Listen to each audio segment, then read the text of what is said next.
열왕기서가 진행되는 가운데 열왕기상 4장의 경우에는 이 솔로몬 시대에 관해서 전반적으로 그 시대가 어떠했는지에 관해 우리에게 좀 알려주고 있습니다. 많은 정보들을 좀 주고 있는데요.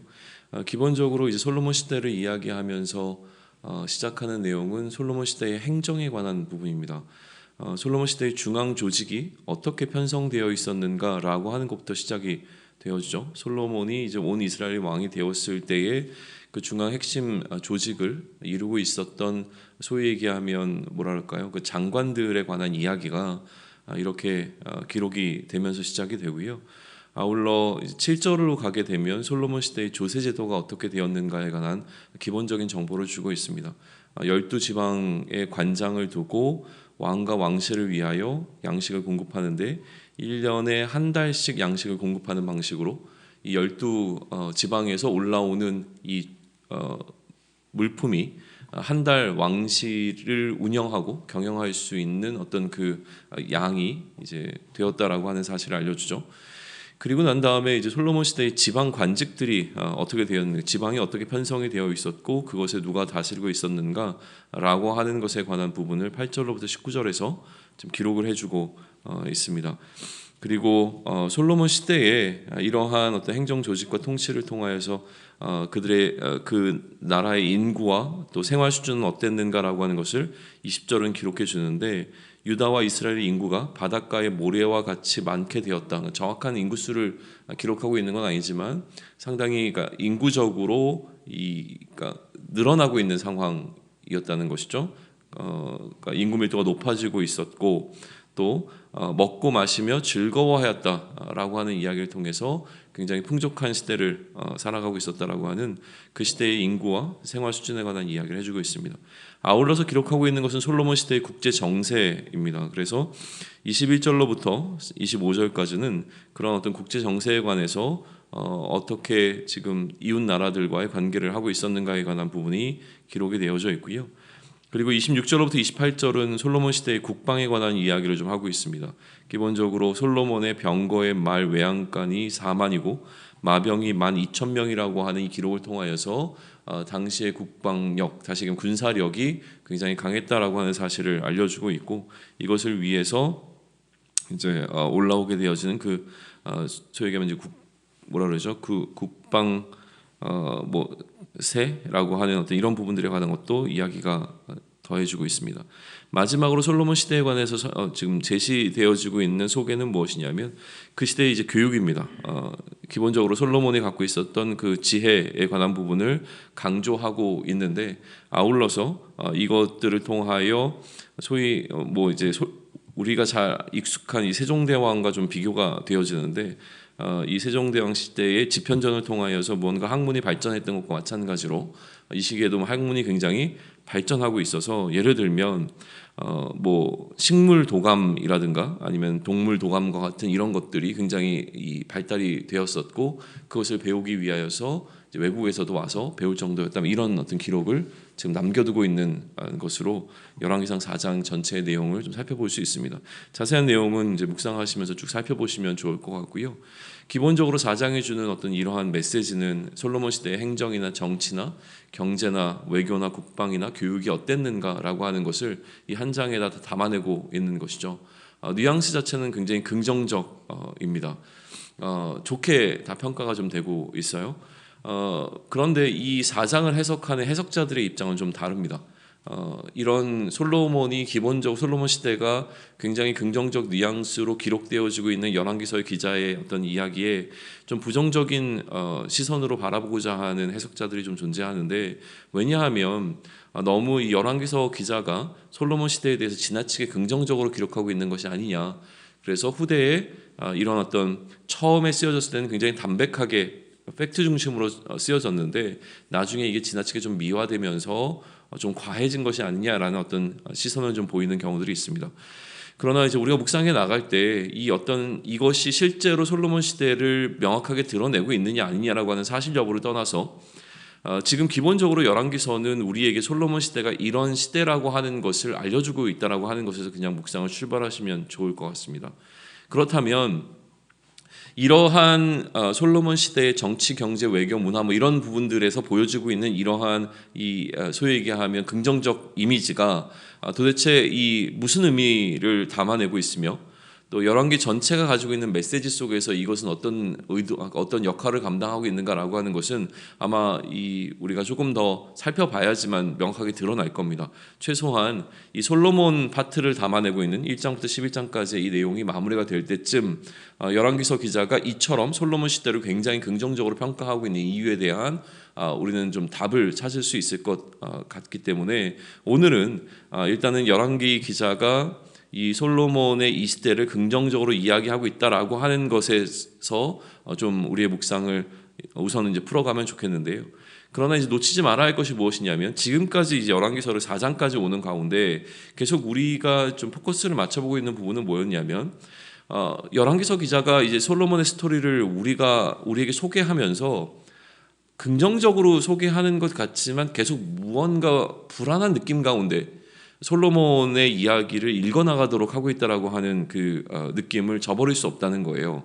예를 들면 솔로몬이 자신들의 대적들을 살해하는 어떤 과정, 그러니까 소위 얘기하면 숙청의 과정을 통하여서 왕의 자리를 공고히 만들고 있는 이 장면이라고 하는 것은 뭔가 굉장히 선왕이라고 느낌을 받아야 되는 솔로몬에게 있어서 이거는 뭐지라는 생각을 갖게 되어지는 지점들이 있었던 것이고, 아울러서 이 솔로몬의 결혼에 관한 이야기가 나올 때에 애굽의 왕의 딸과 결혼하는, 소위 얘기하면 이방 여인과 결혼하는 장면을 통해서 무언가 거기에 대해서 옳다 그르다라고 평가가 등장하진 않았지만 이건 아닌데라는 느낌을 받게 하는 거죠. 아울러서 솔로몬이 하나님을 경외하고 하나님께 제사를 드리기 위하여 무언가 하나님께 정성을 다하고 있지만 그때 그가 택한 장소가 산당이라고 하는 그 장소였다라고 하는 것이, 무언가 하나님이 지정한 장소에서 예배를 드리지 않는 것은 이건 아닌데라는 생각을 갖게 하는 방식으로 계속 이야기가 지금 진행되고 있다는 거예요.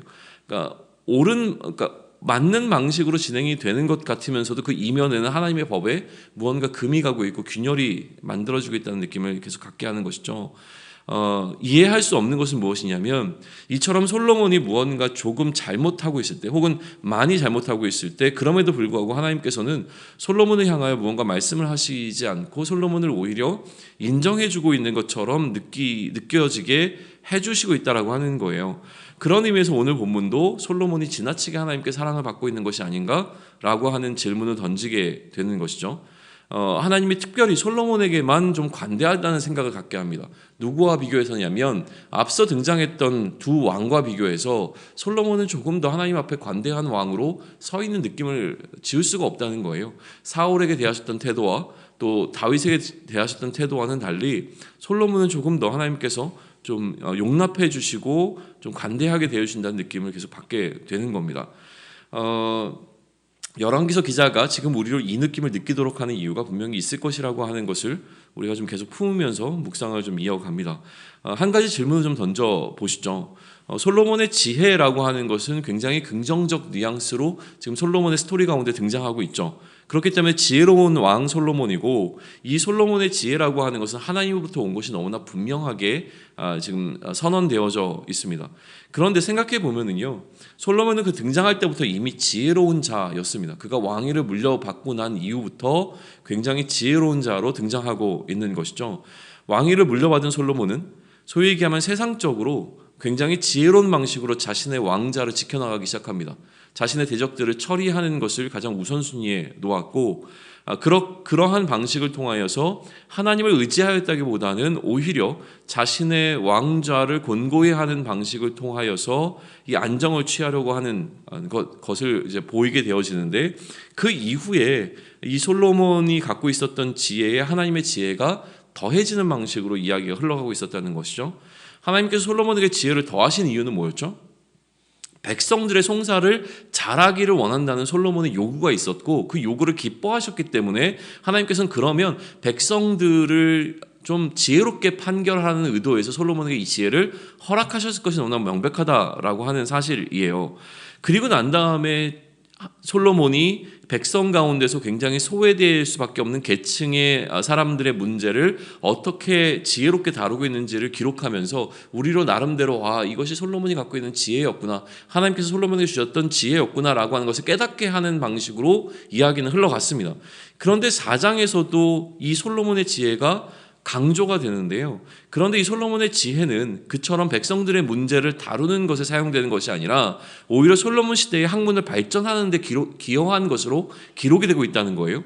그리고 여러 나라에서 이스라엘로 유학을 왔다는 사실까지 강조되고 있으면서 이 솔로몬의 지혜라고 하는 부분들은 이 백성들을 다스리기 위한, 백성들을 위한 어떤 지혜라기보다는 지금 어떤 의미에서는 굉장히 이 나라의 학문의 수준을 높이고 그 학문의 수준을 높인 것을 통하여 국제적 어떤 위상을 높이는 것으로 지금 사용되고 있는 것처럼 기록되고 있다라고 하는 사실이죠. 그러면 굉장히 긍정적으로 기록이 되었지만 사실 처음에 솔로몬이 요구했던 그 지혜의 용도와는 조금 다른데라고 하는 생각을 가질 수도 있는 부분들이 여지가 좀 남아있다는 거예요. 그러니까 이러한 방식으로 지금 솔로몬에 관한 이야기는 계속 흘러가고 있다는 사실을 우리는 좀 주목해 보시면 좋겠습니다. 아까도 얘기했지만 이 이야기의 전체적인 어떤 답은 결론까지 가야지만 내릴 수 있을 텐데요. 여기 지금 이 지점에서 우리가 느껴지는 것 하나는 무엇이냐면 솔로몬은 기본적으로 괜찮은 면이 굉장히 많았던 왕입니다. 그것은 분명한 사실이죠.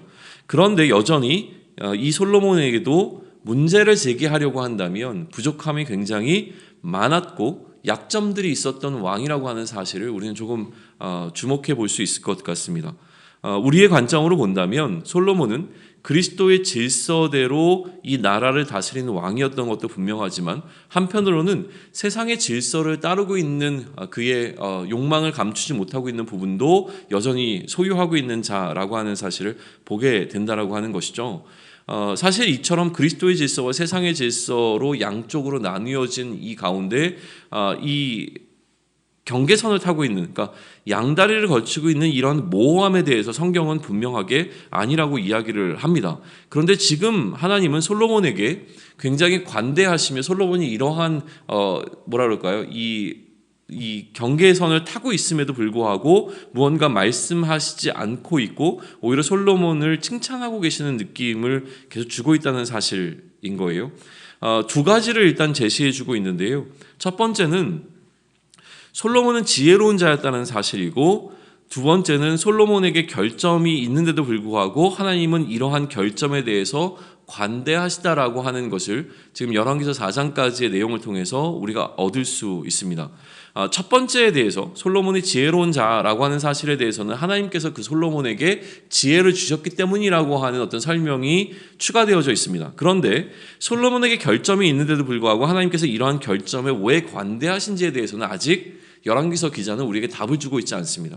이게 어쩌면 솔로몬이라고 하는 한 사람을 평가하는 전체적인 이 평가의 내용이 굉장히 중요한 요소이기 때문에 여전히 우리로 하여금은 계속 질문을 던지게 하지만 아직까지는 답을 주지 않고 있는 것이라는 생각을 하게 되는 것이죠. 언젠가 이것이 솔로몬이라고 하는 인물을 우리가 평가하게 되어지는 메시지가 될 것입니다.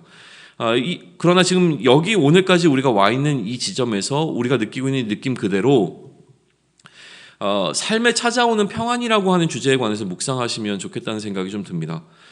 평안이 찾아올 때 우리의 삶 가운데 다윗의 시대처럼 무언가 이 전쟁과 같은 상황이 계속 이어지는 것이 아니라 무언가 이제는 좀 안정되고 평안이 찾아오게 되어질 때 감사가 우선일 것입니다. 하나님을 향한 감사가 이 평안을 대하는 우리의 첫 번째 태도이겠죠. 그러나 우리는 좀 무난해 보이는 나의 삶에 질문을 한번 던져볼 수 있으면 좋겠습니다. 삶이 무난해지기 시작하면 나의 신앙생활도 마찬가지로 무난하다고 평가될 가능성이 굉장히 높기 때문에 그렇습니다.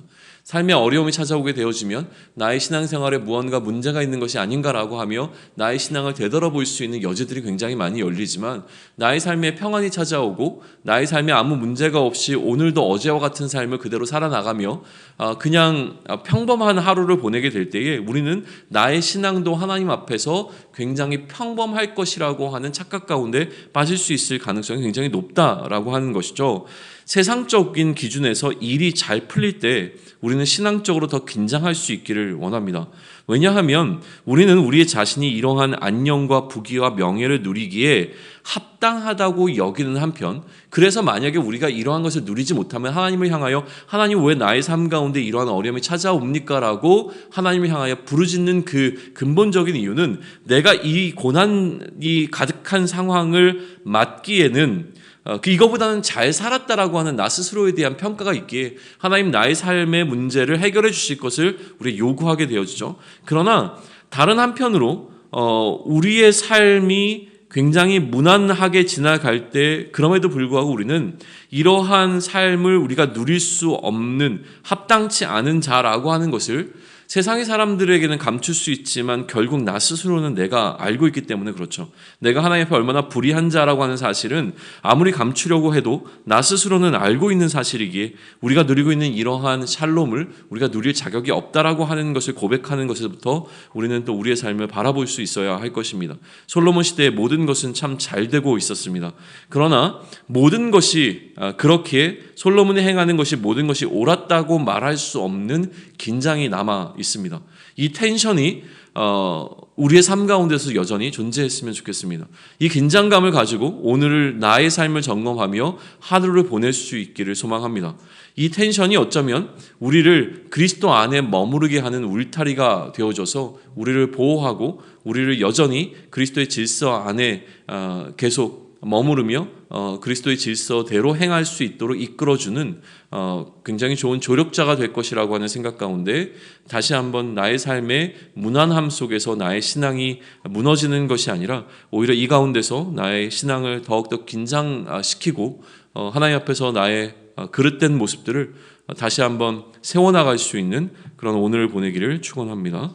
아멘.